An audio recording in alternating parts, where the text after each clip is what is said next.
Okay, so here we are at the priming table. Make sure that you do this in a place that has plenty of ventilation, of course. A garage with the door open, or in this case, the shed. Okay, so let's take a look at these guys before we primer them. Now, this guy with the two-handed weapon, I used a weapon from some other game system. I'm not even sure where the heck that weapon came from. There's the guy that we'll be following along painting. And then remember the weapon for this guy. Well, I cut it in half and put it on the guy that, you know, had the spear. So, I know it's blurry, but you can get the basic detail of what I did. So, talking about primering, I use Krylon. Okay, I normally use gray. That's my favorite color of primer. I don't use white that much, but for giving lessons, white is best. And I'll show you another trick when we're done with this that you can do with white. That's really good for beginners. But Krylon is the best. I've tried everything. I've been painting since I was 15. I'm now 35. I've tried just about everything. Krylon primer is the bomb. Okay, so don't follow the directions. Do what I'm telling you to do. Get about 4 inches away from the miniature and keep the primer moving. Now, white goes on a little thinner than black or gray, so I usually hit it about 4 times or so, like that, on one side. Okay? Sometimes it'll puddle up a little tiny bit. Don't be afraid. That's not going to fry the detail of the model. Only if you sit there and, you know, do that type of thing is it going to, you know, clog up the detail. But about 4 inches away, and you want to keep it moving. That is the key. See how I'm going side to side? That is the key. Now, I have trained a few people, half a dozen people, how to paint miniatures.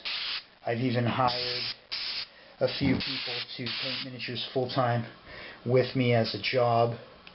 And this is the place where my employees or people that I'm teaching how to paint have either screwed up their own miniatures or cost me a lot of money, is on the priming table. So really key, keep it moving 4 inches away. The next thing, I don't normally do this until they're dry, so I'm going to just grab the very tips of something as not to get fingerprints on anything. I kick them over like this. Okay, so just kick them over. And then I kind of go to the miniature and shoot upward on them the same way that I did the other way. Now I'm going to turn the camera off because I have to wait for them to dry, and then I got to flip it over and flip them over and do the same thing. So I'll see you back in the paint studio.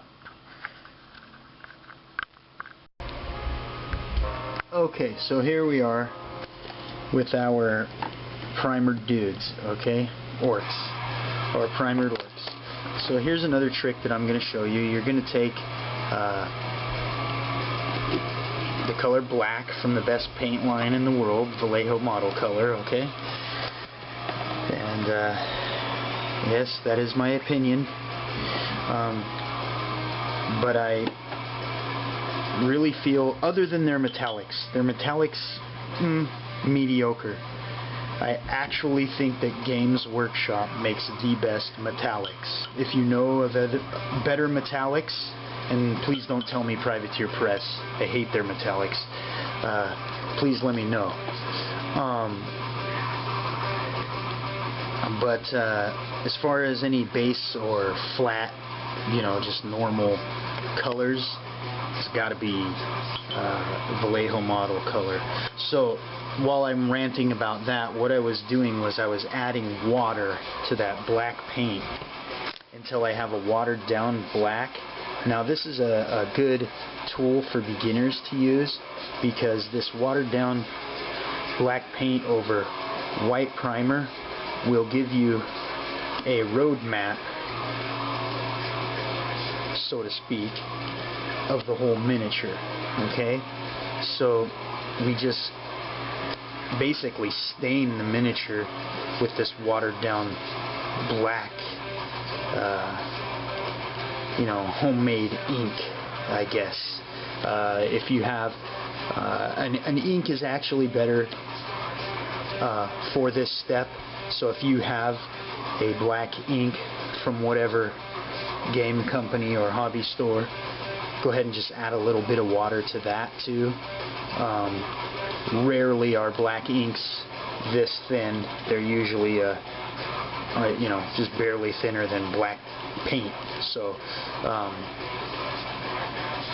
you'll have to add water even then, but it will go in the cracks a little better than this. But this is not a stain for effect.